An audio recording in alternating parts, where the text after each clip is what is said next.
Hey guys, welcome to another race review video. So this video, I'm not going to be in too much depth. I'm just going to be focusing on the main parts. This isn't going to be like an 8-minute video.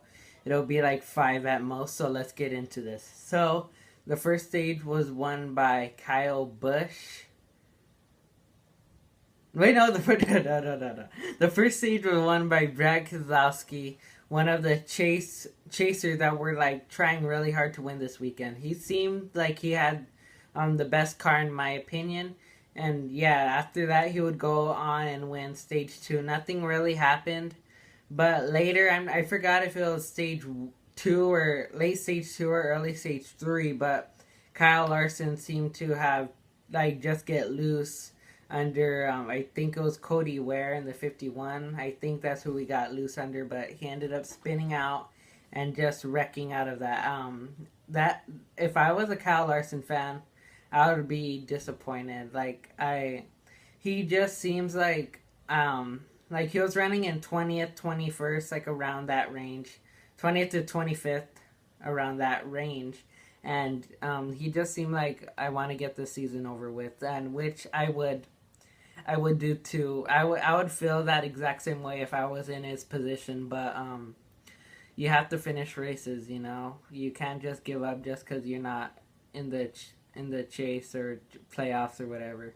There are people with unsuccessful teams that have to go through every race knowing that they have probably like 1% chance that they're gonna win the race, but still race anyways with a bunch of they try their hardest for their team. So maybe he needs to step it up a little bit, even though he's out of it. Maybe he could run like top 15 at least. But I know that's a track he doesn't really like and struggles at. But yeah, he needs to pick that up.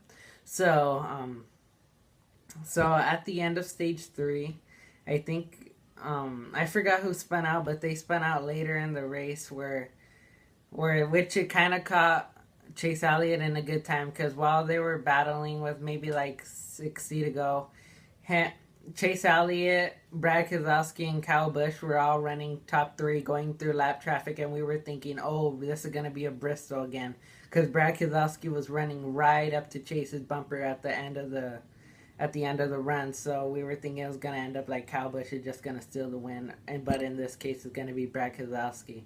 But during that little run, Chase Elliott was getting kind of like his tires were worn out, because I guess he was overusing them, trying to keep them behind and go through lap traffic, and he ended up getting really loose and sliding and ended up making contact with Brad Keselowski, which made a tire rub for Chase Elliott. And luckily, maybe about 15 laps after that incident, his tire was smoking a little bit, but not enough. Like they were thinking it might go down, but he got a lucky break, didn't put all that out the window with the caution. So that switched with everything. Everyone went into pit.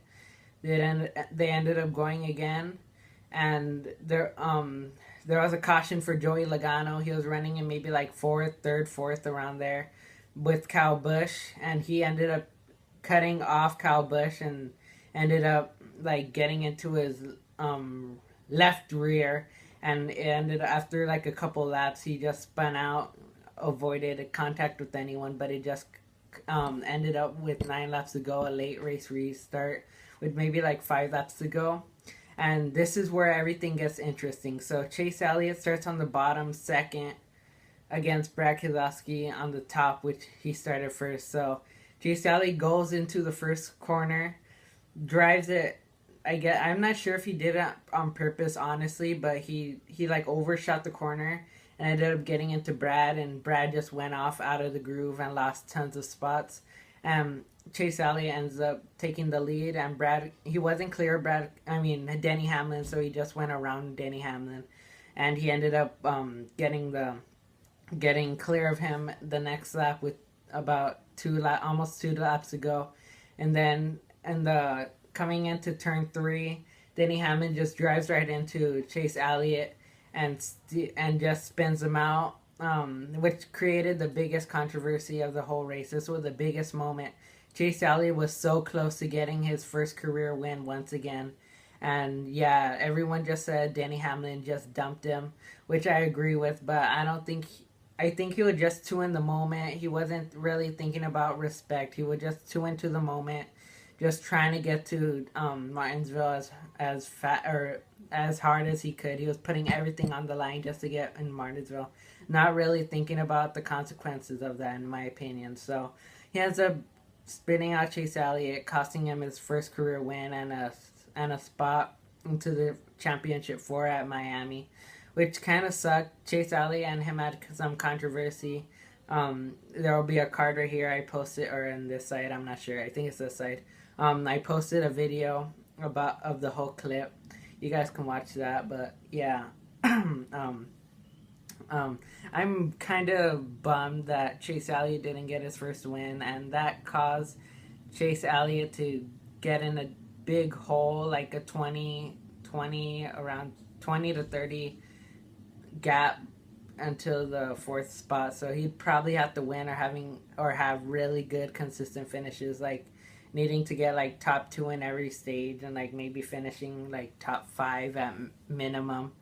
And yeah, but Kyle Busch ended up winning the race. That was kind of like anticlimactic. Like he was probably gonna get in it anyways because of his playoff points he earned through the season. But that was Chase Elliott's race.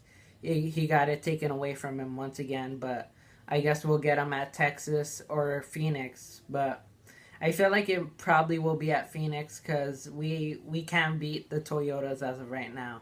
The Toyotas have a aerodynamic advantage, which the Camaros will fix in 2018. But until then, we'll have to like survive. I don't think Jimmy Johnson will get in.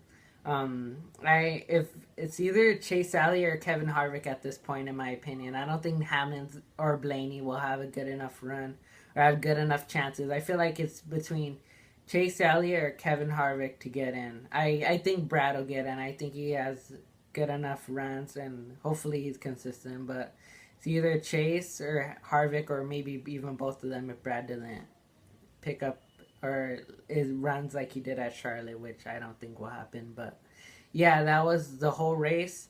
It was a great race in my opinion. If Chase would have won, it would have made it better. But looking at it apart as from if I'm not a Chase Elliott fan, just watching it, I would have thought this race was really intense and really exciting. It's an A+ in my book. I love short tracks. But we're going to go to Texas, which is 1.5 miles, which Martin Truex Jr. will probably lock himself in. And yeah, it'll be a boring race like it usually is, but bring more short tracks. So yeah, thanks for watching. Remember to like and subscribe. And yeah, share this with people. I want to grow this channel. And yeah, thanks for watching, and I'll see you guys next time.